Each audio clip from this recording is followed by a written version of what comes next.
about it. How do you get it?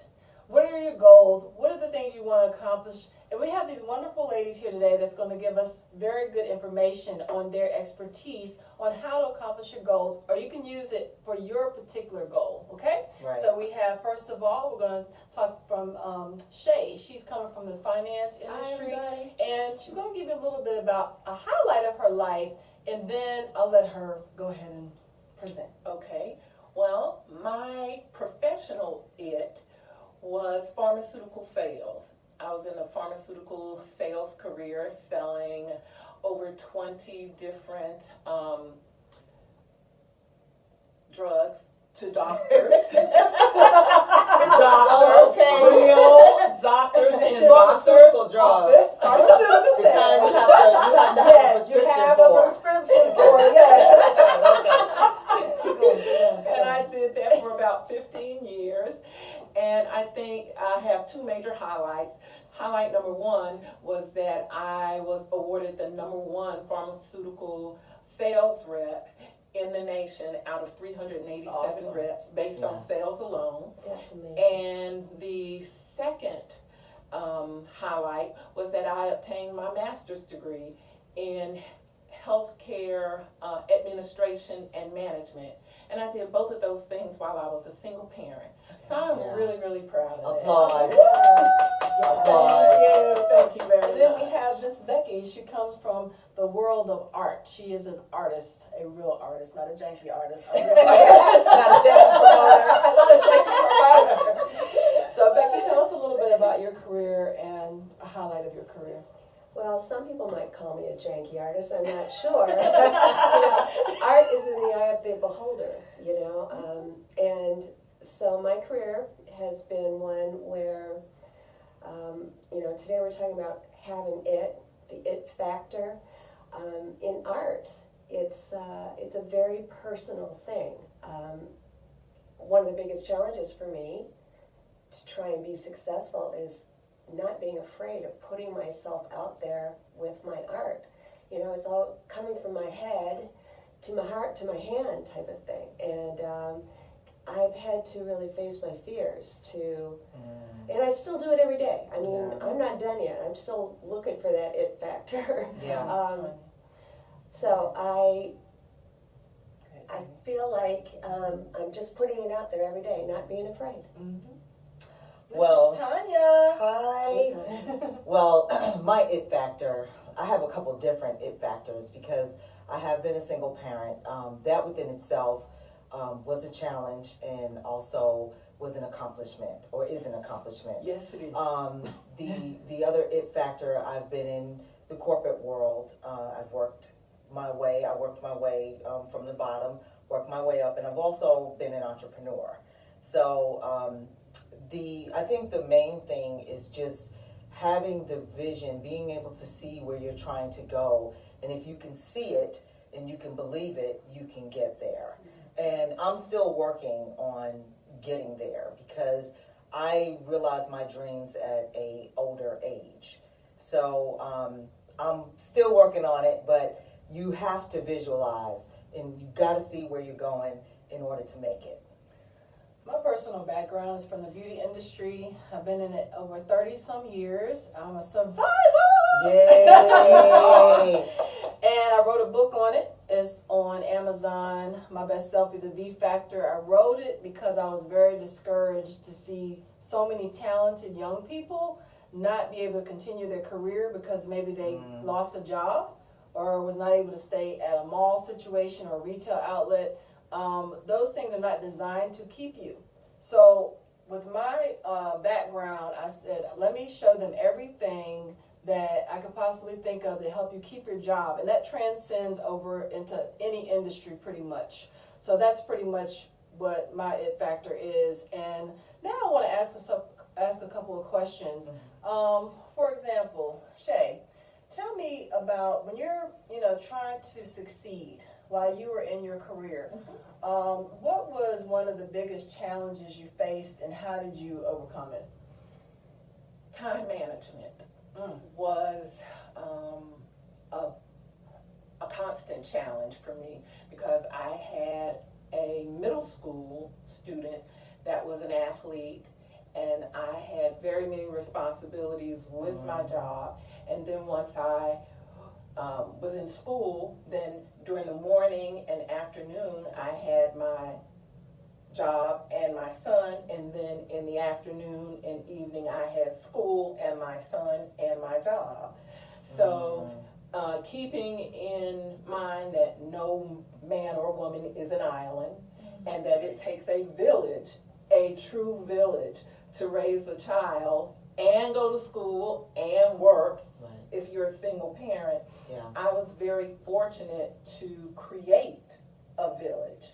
And that's what I would say. If you're in that situation where you're a single parent, create a village. Create a village where you have the ability to spend some time with your son or daughter or your family if you have multiple children, but that you don't have to worry about what's going on with your children, and that they're being taught the same things that you would like for them to be taught, and that you know that they're in the best capable hands possible. Awesome. So Yeah. that's what I would say. Yeah. Becky, how about yourself? Like, being an artist, now I know that it's coming from your heart, so you cannot just whip out the paintbrush on a moment's notice and start creating things, because it has to come from within. So tell us about how you have been able to manage that. How have you balanced that out, trying to pursue it? Well, it's interesting being an artist,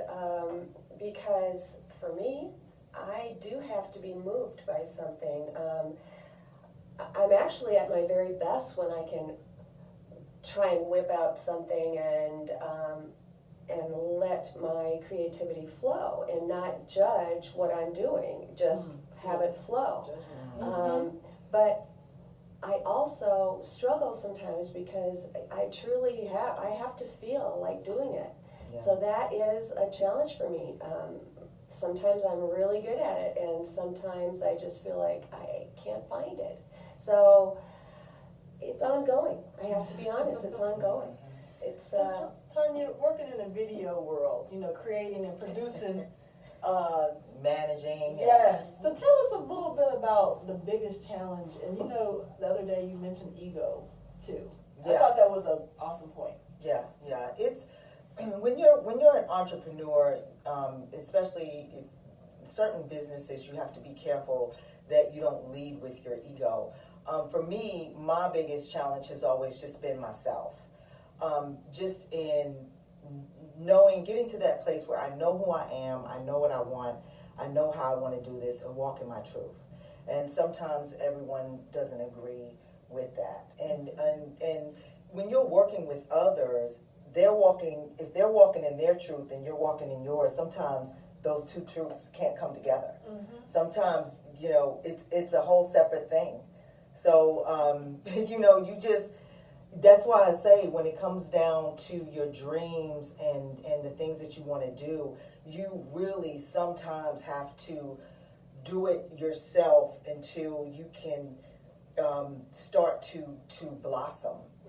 And because it's your dream. Yeah. It's you your gotta hold on dream, to and you it. got to hold on to it, and you have to believe in it, even when other people don't. What made you, when you were in the music world, what made you feel like this is something that I want to do, against all odds? What was the biggest thing that you were trying to convey? What was it that you wanted to really give? Well, I used to be in a group years ago. Singing, Yeah, you a sing? girl group. Yes, we were in a girl group in Charlotte, North Carolina. Yes, I was. So you sing. You sing. Well, I could do a little something, but I was the rapper. I was the rapper. Yes. I was the rapper of the group. But the thing is that music has always moved me, and it's moved me in some of my ups and some of my downs, and it's always been there for me. I could go to music, and when I'm down, music always made me feel better.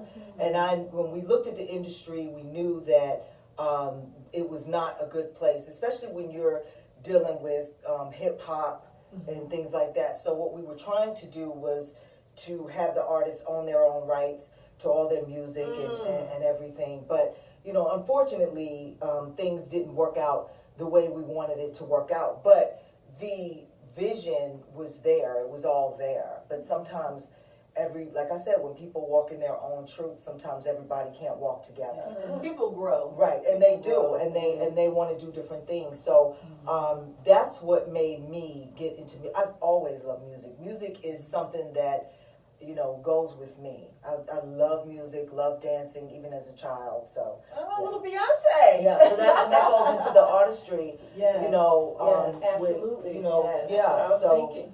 I heard what you were saying, yeah. Now- your own truth, expressing it, right? right, and that's what you do. Yeah. Now, when we think about challenges, if you look at the fact of we all have something that's going to be challenging in our life.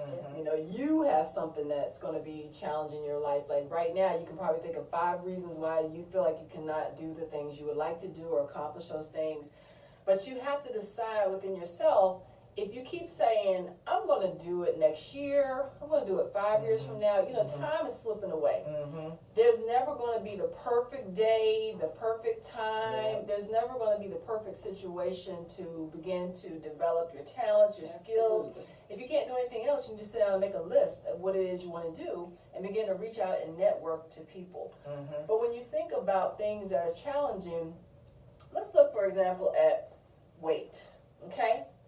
And when I talk about weight, I'm not talking about our body weight for once in a lifetime.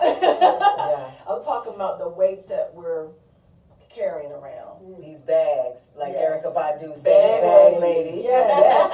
Yes. Yes. And when we think about those bags, they sometimes will just, like, you can't even get out of your bed. Right. You know, if you really think about it, or if you pick up that phone call that you know you shouldn't pick up, when you see that particular name, and you know you shouldn't pick it up, and you pick it up, guess what? You just stop doing whatever you get ready to do. And that's what block is for. That's right. That's what block. So when you think about weights, I want you to remember one thing. The beaver weighs about 25 pounds, 15, 25 pounds. Now, the beaver works in a group. They move together. They all kind of know their little, you know, it's innate to know what they're going to do next when they're building these dams. They know when to build it. They build dams when water starts to rise, right? And in our life, we have things that start to rise up. So when water starts to rise, you want to get some strong, you know, get some people with you that are strong. But what the beavers are able to accomplish, only weighing like 15 to 25 pounds, in 20 days, they can actually move 3 tons. 3 tons of material to build a dam. Wow. So when you think about that beaver, he's not thinking about, ooh, it's colder today. Ooh, it's snowing. They're thinking the water's rising. We all know what we got to do. And you have to begin to work in that type of mindset. That's what keeps you going. Sometimes if you have to work 10 days in a row, you just have to do it. But do it that's going to benefit yourself as well. Shay, tell us about when you were in the pharmaceutical industry, what was it that when you began to get a lot of pressure? Because becoming the number 1 national sales pharmaceutical rep, I mean, that's phenomenal. Yeah. What in the world made you, in the midst of anything that you had going on around you, what made you push to make that happen? Was it excellence? What was it? Yes, it was excellence, but I really enjoyed doing what I was doing. I am a talker. My mother said I talked before I walked. And these ladies know that I love to talk. And I found, and I still do find, a great sense of purpose going home and being able to write down how I've made a difference in people's lives. So I took that love for talking and how I was helping patients and doctors, and I was able to put that together in pharmaceutical sales. So after developing my plan, I was just really, I was really excited. And to be honest with you, I did not think about being number 1. My goal was to help as many people as I could. Awesome. And being number one didn't happen overnight.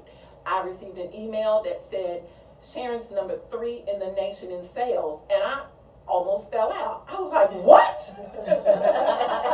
Because that wasn't my goal. My goal was to help as many people as I could. What field of pharmaceutical were you in? During that time, I think I was in urology. Okay. I spent quite a long time in urology, and for both men and women. So then I kept selling, and I dropped back to number 5. And then I just kept pushing. I said, well, okay, well, since I'm doing this, let me see what can happen if I just push a little bit further. And then I became number 1. Wow. But it wasn't intentional. It was just, I was setting out to help as many people as I could. Jackie, tell me about, I know that in the art world, and we've talked a little bit, you said that, of course, it's competitive, but you're an artist, so you're not really trying to compete with anybody, but at the same time, if you're working with art galleries and things like that, they have a certain criteria for art. Tell us what your thoughts are as far as continuing your work, you know. Well, it's kind of a double-edged sword in the way that I am continuing my work. My work is my work. In an art gallery, obviously the art dealer is interested in selling your art.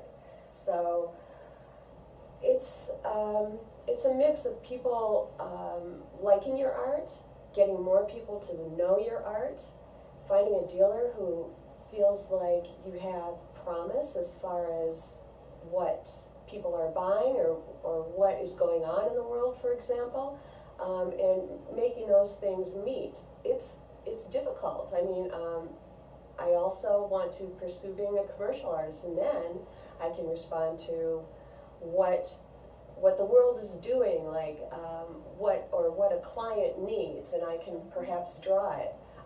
That to me would be more comfortable than just making art and hoping somebody likes it, you know. So actually, that's what I'm pursuing right now. Oh, that's awesome! I'm interested in you, though. Tell us about your industry too. Okay, I came from the beauty industry. I'm in the beauty industry still. I've been in the beauty industry for over 30 years. My biggest thing, and that always makes my heart sing, is just like what Shay says. I found that I just explode with love when I'm working on somebody, if it's skincare, makeup. As an account executive, you have to do 5 hats. You get to do the makeup and the skincare and all that stuff, and that's great, and you enjoy it because I'm at heart an artist, really. I get the entrepreneurial side from my father. So with that, basically, you know, trying to stay in that world, either you can do it from home and just go to people's houses and do their makeup for special occasions, or you can move up a corporate ladder, become an account executive. And when you do that, the number one thing is definitely numbers. It's all about numbers. Now, how numbers are created is the art part, because you have got to care about people. If you just set out to do $100,000, $200,000, $1 million in sales, and you have no heart for people, you know, it's short-lived. But as you have a heart for people, people will begin to gravitate to you, gravitate to your work. You build a clientele, and it's a job. It's work. I mean, art is a thing where you're coming from your heart, but then you have to know how to have it structured so that you begin to produce. Right? So, yeah. Tanya, tell us about the video world again, and tell us about, you know, some things that, as far as the goals that you're pursuing now, tell us, like, as far as challenges, how you've been able to, like, kind of swim past those things. Yeah, I'm on a personal journey right now. I'm on a personal, spiritual journey where I am really just, you know, trying to see. I know where I want to go, and I do want to get into. I want to be a world-renowned public speaker. That's what I want to be. Yes. And what I want to do is my story is. And that's what I call it, my story, because it is my story. Yes. I want to share that with others in hopes that it will help them through motivation, encouragement, and seeing that where where I have been brought from.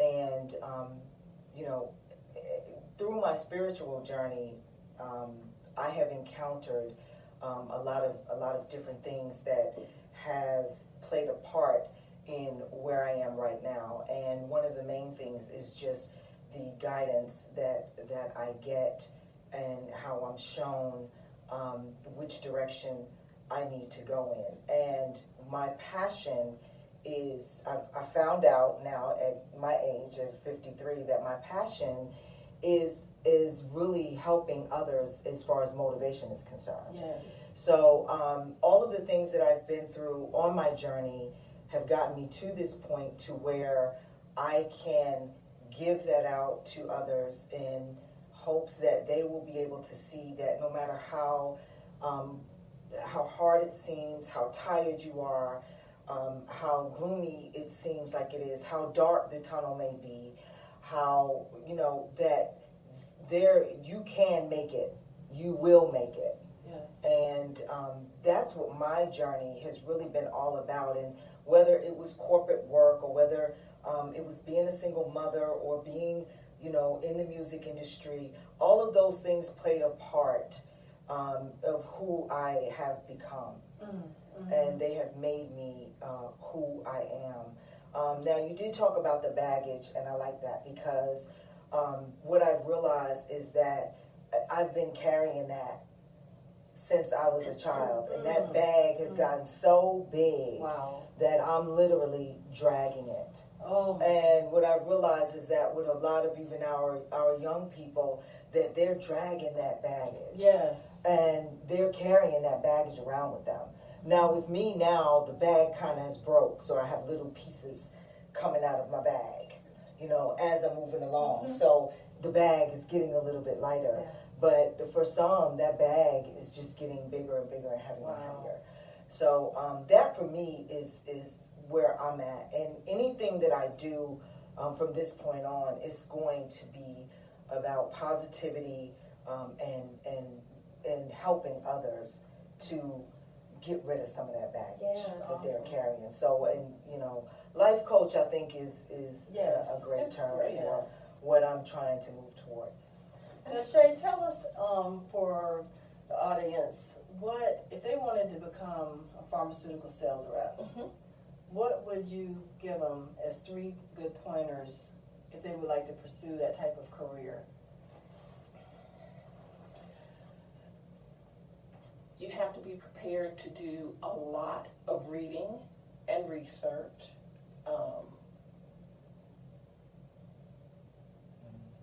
A lot of reading and research. Yeah.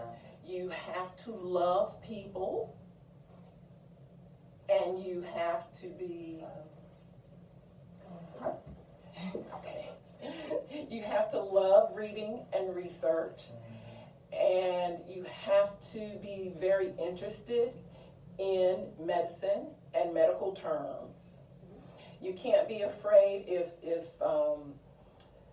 looking at someone's chest cut open and looking at blood and gory things turn you off, then pharmaceutical sales may not be the best industry for you, because at this time we look at lots of surgeries and things of that nature.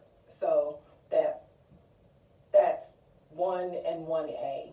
You have to like people, and you have to be willing to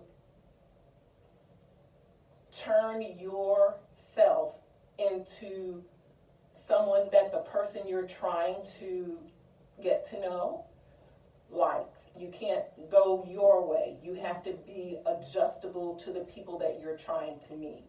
You kind of have to be a chameleon. So if you're not good at being that type of person, then that's not going to work for you. And you have to be extremely tenacious,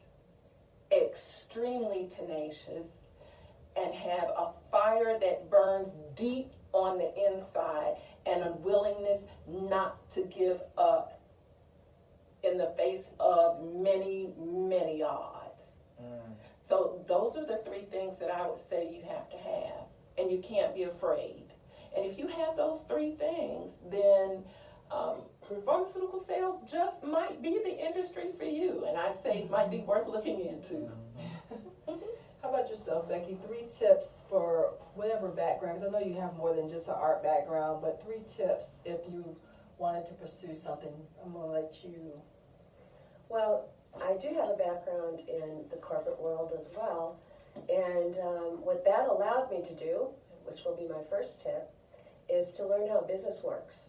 I was in a corporate environment where we manufactured all sorts of things, but knowing how business works, meaning you're producing something, who is your customer, what do they want, how do you make what they want, how do you sell what you make to them, and how do you price it properly, business things. That is, in any field, a good thing to learn.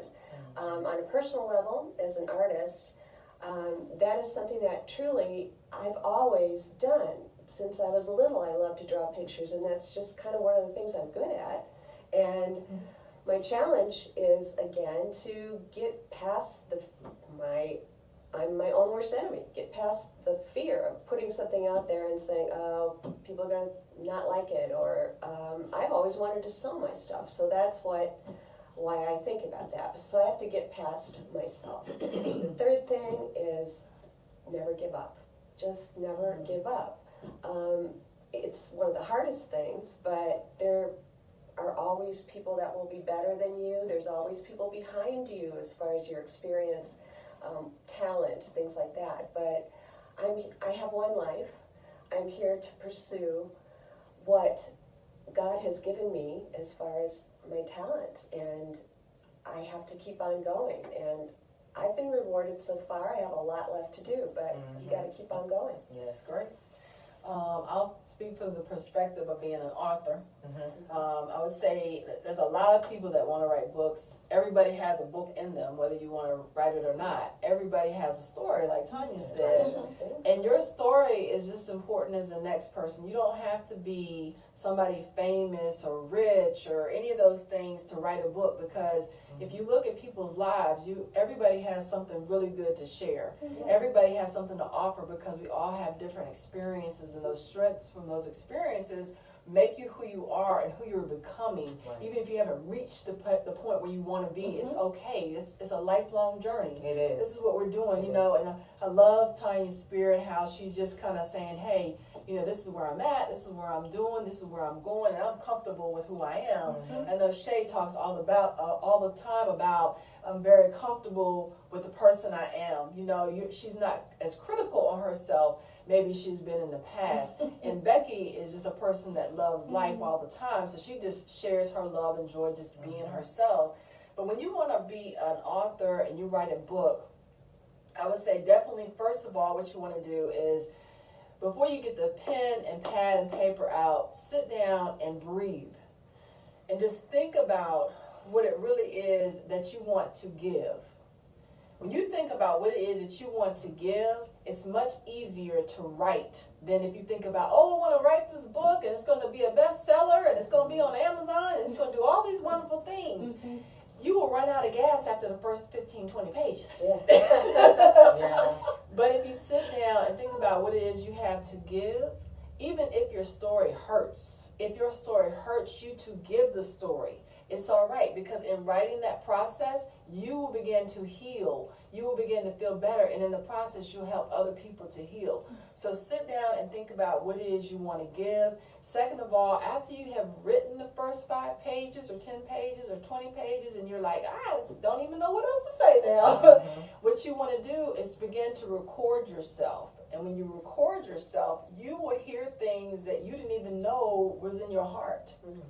And a lot of wisdom begins to come out, and it'll just flow, and then it will just continue. After that, then you can look into different publishers, look into self-publishing.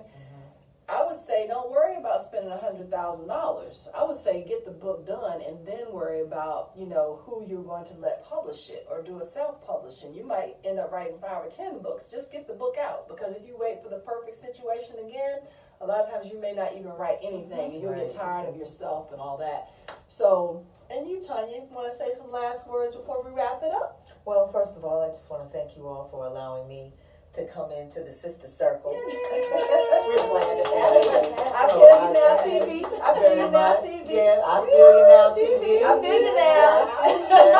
Thank you very much. I And thank really you. appreciate it. Thank you for being a part, because Yes, I this appreciate lady has been on like ESPN radio, right? Yes, I've done ESPN radio. She is a in real Charlotte. professional. Yes, I And have. we have her. Yes. And she's yes. just a sweet. But do you want to say last couple things, and then we'll all say goodbye? Well, I just want to say that, you know, when you are pursuing whatever it is to you, because some of us it's just a personal journey that we're on, and for some of us it is a certain career or things that we want. Just always never lose who you are. And if you don't know who you are, because it's very possible that you don't know who you are, then you have to take that time, inner healing, inner strength, and you know, really just figure out, you know, what is it that I really am passionate about? What do I really want to do? Because now, the way things are turning around, the corporate world is not as cute and pretty as it used to be. So we have a lot of entrepreneurs out here. We have a lot of social media managers and everything. So it's all changing. So whatever your dream is, you know, I'm just telling you, pursue it, because it'll help somebody else in the long run. So to wrap it up, I'd like to say this. If you have a question or comment, please leave it below. We'll answer it for you. If you have a particular career that you're interested in pursuing, you're not sure how to go about it, please leave a comment in the box, or you can also email us. I'll leave that there, and we'll answer your questions on the next show, just in case you have any, and we'll encourage you, because we're all about that. So thank you guys for joining us today. thank you. And we'll see you next time.